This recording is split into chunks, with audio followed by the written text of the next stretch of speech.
don't know what can be seen here. Probably not much, it's too dark.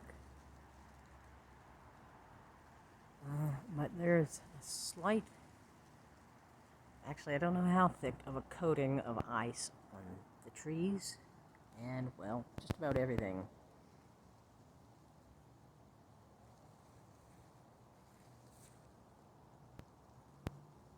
And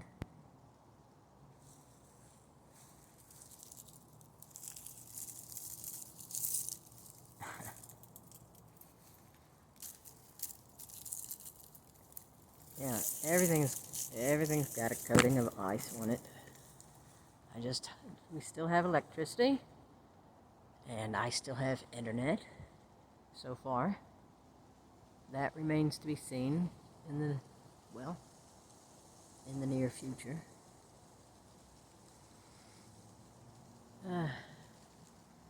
Anyway.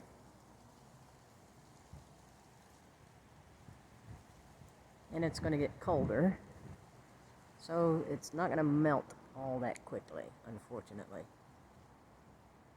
Right now it's about 27 degrees, I think, and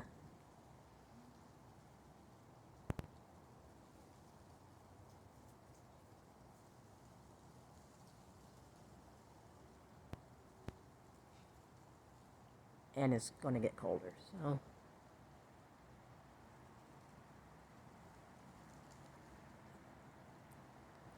so maybe in a couple of days it'll go away, and I can quit worrying about the electricity.